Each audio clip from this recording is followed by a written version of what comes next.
अभी हाल ही में राजस्थान की राजधानी जयपुर सहित प्रदेश के अलग अलग इलाकों में और देश के 11 राज्यों में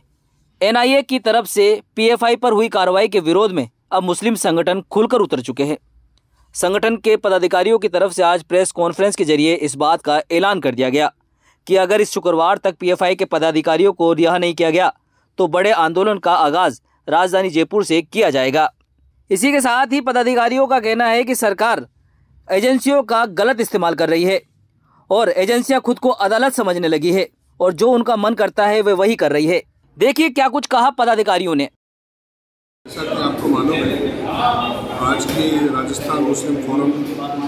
सभी फेडरेशंस का अम्ब्रेला फेडरेशन है। ये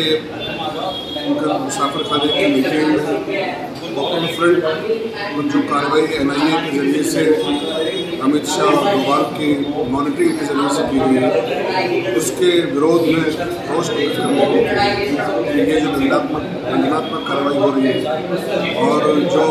स्टेट टेररिज्म का रवैया अख्तियार किया जा रहा है, एनआईए को जिस तरह से जो टूल यूज़ किया जा रहा है और एक लोकतांत्रिक, एक सामाजिक, एक शैक्षणिक संगठन को जिस तरह से अरेस्ट किया जा रहा है, उसके नाम पर मुसलमानों खासतौर से और दीगर वाली लोकतांत्रिक आवाज़ों को दबाने और खौफ को उदास पर करने के लिए प्रयास, इसके विरोध में आपका नाम बता दीजिए। Mohammad Sajid Rajasthan front of India पर जो छापेमारी की जा रही है और जो बेगुनाह लोगों को इस तरह से झूठे मुकदमों के अंदर फंसाया जा रहा है और गिरफ्तार किया जा रहा है, और जो मुल्क के अंदर जितने भी तमाम सामाजिक संगठन हो या कोई भी पार्टी हो या दलित हो चाहे मुस्लिम हो, जो सरकार के आइडियोलॉजी में या जो आरएसएस की आइडियोलॉजी में फिट नहीं हो रहा है, तो उन तमाम संगठनों की और सामाजिक कार्यकर्ताओं की आवाज़ को दबाने के लिए एनआईए और ईडी का और जितनी भी सरकारी एजेंसियां उनका खुलकर दुरुपयोग किया जा रहा है, उसी की निंदा करने के लिए और पीएफआई पर जो कार्रवाई हो रही है उसको तुरंत प्रभाव से रोकने के लिए मुस्लिम फोरम की ओर से ये प्रेस कॉन्फ्रेंस रखेगी। अगला कोई क्या कदम होगा आपका? अभी जहाँ तक, क्योंकि मैं मुस्लिम फोरम की इस मीटिंग में पूरी जानकारी नहीं थी, मैं यहाँ पहुँचा था, लेकिन ये मीटिंग में जो मैंने सुना है अभी तक, उसमें जुम्मे के दिन जो है बड़ा एक जो इस तरह की प्लानिंग रहेगी, वो उनकी जो जिम्मेदार है उसके बारे में बताइए क्या। आपका नाम बता दीजिए। Taj Mohammad, front of India, Rajasthan Jaipur. Forum से आज केस कॉन्फ्रेंस इसलिए बुलाई गई कि हाल में केंद्र सरकार की तरफ और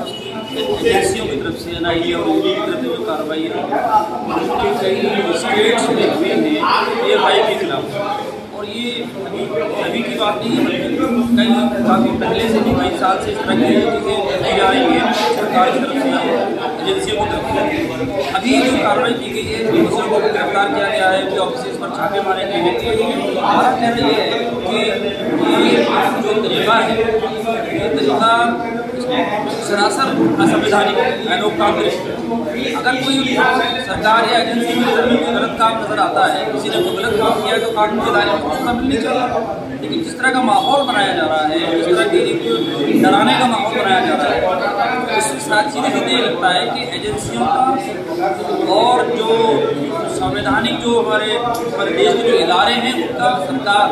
अपने फायदों के लिए इस्तेमाल कर रही है, राजनीतिक स्वार्थ के लिए इस्तेमाल कर रही है ताकि वो सत्ता में बने रहे। सीधे सीधे हमारा ये एजेंसी अपना काम करें, लेकिन इस तरह से ना करें कि किसी को फायदा पहुंचाने के लिए वो काम हो रहा हो, जिससे साफ की बात नजर आ रही है। तो हम ये मांग करते हैं, आज हमने मांग की है जितने भी लोगों को गिरफ्तार किया गया है पीएफआई के जिम्मेदारों को, उनको फौरन रिहा किया जाए और जो कार्रवाई की जा रही है कार्रवाई को रोका जाए। और आगे फोरम ने तय किया है कि अगर इस पर कोई एक्शन नहीं होता है तो आगे प्रदर्शन भी करेंगे और भी संविधान के दायरे में जो काम हो सकता है, जो कार्रवाई हो सकती है वो करेंगे। आपका नाम बता दीजिए। नासिरुद्दीन।